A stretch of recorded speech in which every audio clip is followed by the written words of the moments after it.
Greetings, traveler. Have you ever been in a situation where you need to create a new ability, a new weapon, a new feature for a game, and somehow every idea you come up with turns out wrong? The concept of the item or the ability is not interesting enough, or if it's interesting, the balance feels out of scale, it's too strong or too weak, or it just feels wrong in some way. I certainly have felt that way many times early on in my career, and today what I want to talk about is how to approach this task in game design in a little bit more organized and more easy to do way. If you don't know who I am, my name is Xanthos. I've been working in the games industry for over 14 years now, and today what I want to do is use this game as a example and go over how we would approach crafting a brand new item or an ability or something like that for the game, or even something more important, a new class, a new race, a new spell type, all these things that we normally have to do for video games.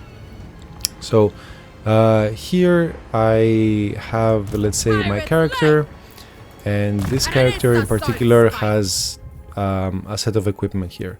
Now, it's not important to know how this particular game works, because we're going to talk about something that applies to virtually any game you can create. So this character has slots for armor and weapons and talismans and so on, and some other things down here. But let's keep it simple, and let's say that if we were working on a game similar to this, so an RPG or a strategy game, or really anything that has potential for more items and abilities and things like that, how could we approach crafting one of these, avoiding these two key issues? One is to create something that doesn't really feel new, or it doesn't really feel suited to the game. So it doesn't feel interesting to explore, it doesn't feel exciting for the player to get. The other is when you do end up creating this new and exciting item, it has a flashy name, and it's supposed to be, evocative of great magic and splendor and impending awesomeness, but the stats of the item really let it down, or it's all the way on the other direction, and an item that's supposed to be of just normally good quality ends up being the best item in the game, for example. So the way we're going to do this is we're going to look at it through the hard way first, see how we can avoid these two pitfalls, and then we're going to talk about the easy way of doing it. So let's take this item here, for example. It's called the Fencer's Blades. It gives you some melee attack, so you can hit your enemies with a higher percentage, and with melee defense you have the opposite. Essentially, you make it harder for the enemies to hit you in melee combat. Again, the mechanics of this particular game are not important. This is just to show off an example. So let's say that we want to create an item for this game, a weapon, and we want it to have these two key components that all great video game weapons have. So a cool name, a cool appearance that is derivative of its concept, what it is supposed to be, what its origin is supposed to be, what it's crafted by, and so on. And we want that item to feel really, really cool. So when we come up with this new item, this new weapon, we might get into the pitfall of calling it something really mundane, like I don't know, iron sword or steel sword and so on. Now, if we already have a baseline of other items to compare it to, this already puts us in a good situation, because we know what the environment around this new weapon is. And you might think, well, of course, you would never go and call it something boring like that, right? Actually, this is a fairly common pitfall, because when we think of these new weapons and abilities and all these things, sometimes we think in a vacuum. Right now I'm looking at a video game, so I have already many things to reference.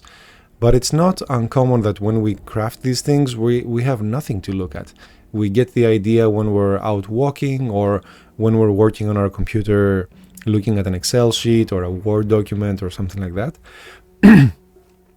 So we don't immediately have available the full list of features and weapons in the game already. So we think that, well, if we just name it adequately, it should be fine, right? But again, we might come up to this problem as well. And my throat is attacking me as always, so business as usual. So tackling the name issue can be a big one, because it can and it will affect how the underlying abilities, the underlying statistics of the weapon turn out and how right they feel. So if we simply go with a name that feels good in a vacuum, then once we put it in the game, it feels a bit out of place, and it might feel too mundane or too amazing for what's around it. Imagine a game that had like an AK-47 and a grenade launcher, and suddenly the next weapon is a nuclear missile, for example. There's no contest with the others. It's just out of scale. So that's the first hard way of doing it. Trying to think of the name and the concept and the theme of the weapon in a vacuum. The other pitfall, the other hard way to do it, is after we manage to come up with a good enough name and concept and so on, something that matches the world and abilities and stats that match what the item is supposed to be, then the stats kind of let us down. So imagine if we had in this game, so we take these fencer's blades as an example, and we think that this is a fairly good item. Then if we want to create a new item that's comparable to this one, and we call it something like I don't know, the pirate's bloody hook or something, then that's perhaps one direction you could go towards. It's around the same level or the same theme as this item. But what if in this new item that we created, instead of 10 melee attack and 10 melee defense, our new item only has +1 melee attack? Then that would automatically put it at non-desirable status for the player, unless it has some other utility other than its combat potential. So in this way, you get an intuitive understanding about how stats directly affect the impact a weapon has, or an ability or anything at all in a game has, on the item's image and the player's enjoyment of that. In fact, I did an episode on the story that numbers tell in a game, so I'll link that in the end and down below. But basically, you see that if we wanted to create an equal level item to the one we have here, the Fencer's Blades, and its stats just fell way short, then that wouldn't be enjoyable for the player. The player would be questioning, thinking, how are these two on the same scale? How are these two comparable? One is like, 10 times or more better than the other. So conversely, we might think, well, this item we just created, we want people to use it, and we want it to be enjoyable and cool. So we'll go ahead and give it, fire attacks, and it can cast magic, and it can summon undead pirates, and once you hit someone, he cannot get away from you, and it does all these things. And you think that, well, yeah, if it does all these things, this item will be pretty good. The players will definitely appreciate that. And that might be the case, but the problem then would be that it's so out of scale, strength-wise, power-wise, to all the other similar items around it, that it feels weird for the player. It feels like maybe there's a mistake with this item, or maybe there's a reason why it's so much more powerful than all its other equal rank, equal power level items.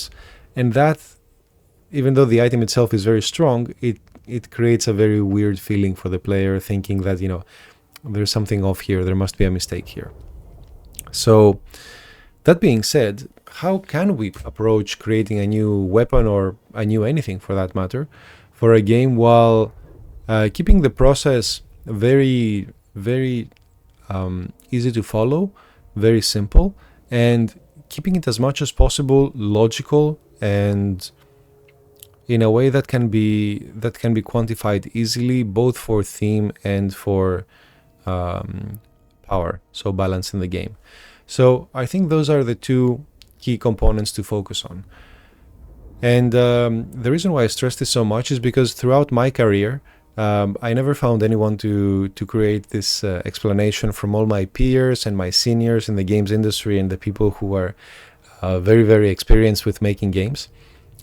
If I would ask a question, like how should I go about creating this new event, or how powerful should I make this new item?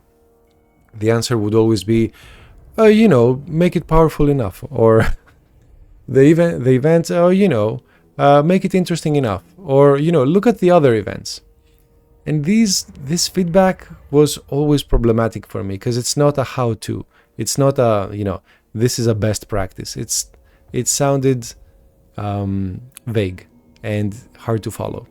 So I was wondering, if it was my turn to explain it to someone, how could I explain it in such a way that it's easy to follow, and not only it sends them in the right direction when they start creating this new item, but also gives them the tools to check and quantify if they're on the right track and if the final result is where we want it to be.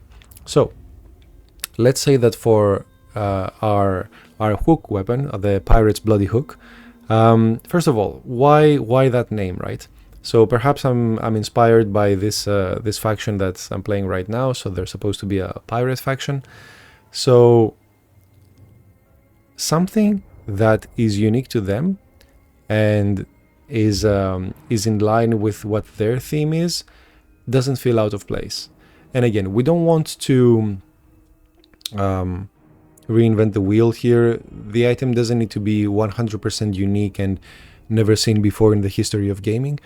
It's more important to make sure that it's interesting enough to be in this game, to make the player feel that if they were to obtain this item, something good would happen. They would get more powerful, or they would get a useful ability, or just something fun to try for a little bit before continuing through the game. Or even if they really like it, maybe this item is going to be something that they can hang on to for a while and even master in the future. So how do we go about this? Since we're thinking about this pirate faction here, something pirate themed, so nailing down the theme component, comes first.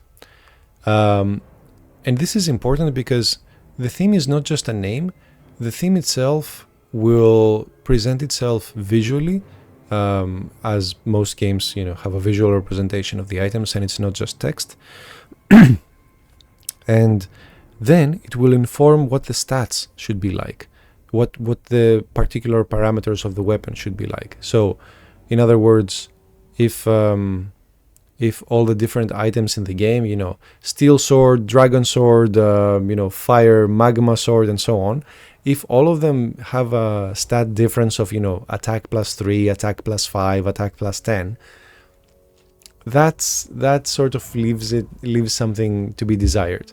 But if a fire sword, for example, does fire damage and a frost sword does frost damage, this is more in line with what the item is supposed to be. So this is why the theme and the naming of the weapon is important throughout its creation, and in fact it informs all of these other components. So for the bloody hook here, for the name, it's piratey. It's not just a hook, so it makes you wonder, why is this, why is the bloody part there? Is this vampire sort of weapon? Is this does it cause a bleeding effect? What's the deal with the bloody part? So already it's a little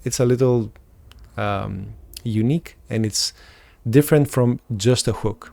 And also, it's a weapon that's a pirate's hook, right? So yes, pirates, supposedly used hooks if they didn't have a hand, but in terms of combat, it makes you wonder, I know how a sword and an axe and all that would be used in combat, but what about a hook? How would that give you an advantage in combat? So having all these things put together, we nail down on all these components that the concept and naming part needs. So the theme is in line with what the game and what this particular faction is supposed to be. The abilities of the weapon are vaguely guessable just by the name. So something blood related, something hook related, something pirate related, perhaps I don't know, some sort of acrobatic combat mechanics are in order here. Just by listening to this name, your mind already starts putting together the picture of how this item feels to use in practice, even before seeing its stats. So this is a good place to start for this example. So the other part is the stats. So what stats would we give this item to make it play the part of its concept? So again, here there's no one correct way, and everybody could come up with different variations of the same item that would all fit well within the theme and within this game. So let's say that this item is hard to use. It's very specialized. It's great at causing bleeding damage, and it's great for not letting the enemy get away from you if they already get into melee range. And let's say what else? Yeah, and the pirate theme really, to me at least, it is strongest with the crew. So there's very few single pirates. It's always about a pirate crew. So what if this hook had a party trick where it could summon a few undead pirates to aid the wielder? So yeah, that could be a place to start. So already we have a lot though. We have a lot of abilities here, and compared to us, let's say an item that we're taking as reference, so we want to create an item of similar rarity, similar strength to this one, we already have quite a few things going on. So going with the same theme, let's explore how we can adjust the power of the item to whatever level we desire, basically from all the way to weakest to strongest item in the game. So we have the bleeding effect, the summoning effect, and also the not letting the enemy get away effect. So all these are effects. They're not directly things that affect the effectiveness in combat. So in terms of melee attack or just how likely you are to hit the opponent, it doesn't do anything in that sense. So that's perhaps something I would first look at improving, since most weapons in this category have something similar, and that's what the player expects from a new weapon. So here I would probably think, compared to other similar items, having 3 ability style parameters is perhaps too much, and I feel that I'm missing some not generic, but straight up combat improvement stat. So something like melee attack or something like that. So perhaps summoning the undead crew is a bit too strong for an item of this grade, but the bleeding effect and the not letting the enemy get away does sound pretty good. So perhaps I would take away the summoning effect. For the hook aspect, I would instead make the enemy incapable of moving for a few seconds, and this way you actualize the not being able to get away part. And for the bleeding effect, I would say either a poison-like effect where the enemy loses hit points over time for some time, or something that's closer to the way this particular game does things. Maybe something like a melee defense reduction for the enemy, or armor reduction, or something along these lines, to show that when you use this item against the enemy, it leaves them temporarily weakened in some way. So again, we now have a list of things that we want. Oh, sorry, and I wouldn't give it any melee attack because it is inherently difficult to attack with a hook compared to a sword or a polearm in this case, or anything like that. So I would want that to be represented in the item, and instead I would balance it out with a stronger bleeding effect or hit point loss effect, and the not being able to move for the enemy effect, which is normally in this game it's quite rare. So being able to apply that effect very often for that weapon might be an interesting idea. So okay, we're done with the theme. We're done with the specific abilities that we're looking at for this item. So now it's time to think about what the numbers are going to be for these abilities. So let's focus on these two parts.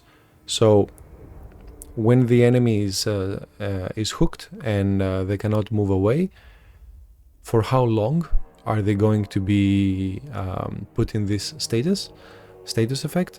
And also for the bleeding effect, how strong we want it to be and how long we want the effect to last. So let's tackle the not being able to move part first. So not being able to move is a pretty severe debuff in most games. So I wouldn't be able to make it permanent or anything like that, or even make it longer than just a few seconds, because whether you're using this against the AI or whether you're using it against another player or some other player is using it against you, it's quite punishing. So I wouldn't be looking for a very long duration on this. Namely, I don't know, maybe something like 5 seconds or so, maybe 10 seconds if that feels too weak.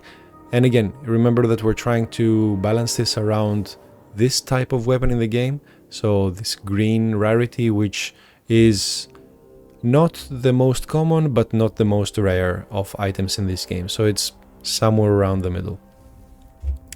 So that puts us there with the bleeding effect. And with the hooked effect. And for the bleeding effect, here again we have some choices. We could go high bleeding for a short time. We could go low bleeding for a long time.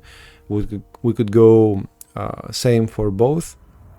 And the bleeding part I actually really like here, because this weapon, as we already said, is difficult to hit with. So it doesn't get the usual melee attack plus something that many other weapons get. So we're already putting the player in a difficult situation.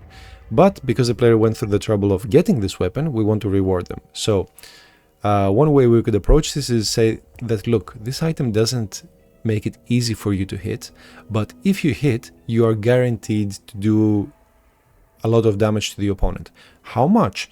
Way more than a typical hit from a typical other weapon of this category, this type.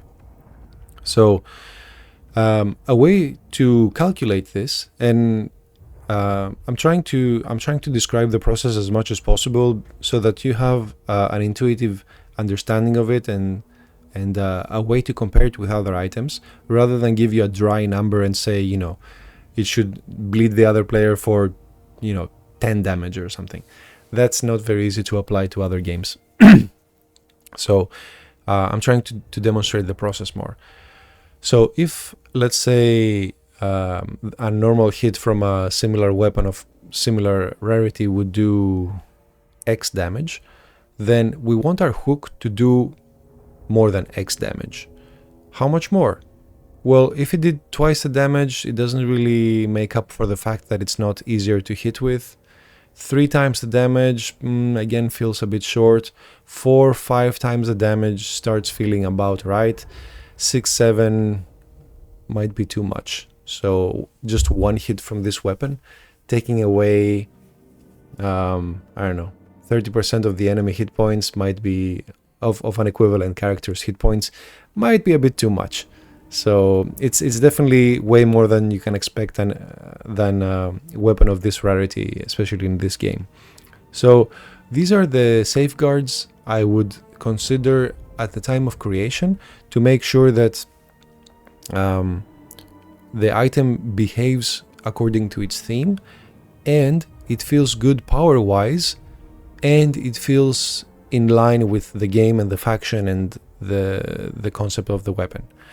So that is one way to approach it. Of course, for the same kind of weapon, you could create an infinite variety of different abilities to act out its piratey, bloody, hooky nature. But this just gives you a sample of how to approach it, and you could create it as an exercise for yourself to create, let's say, a Frost Dragon Sword or a Frost Dragon Killer Sword. So the two varieties, one with the power of the Frost Dragon apparently, and one with the power to kill a Frost Dragon. So it would probably have the opposite abilities, so fire and whatever else.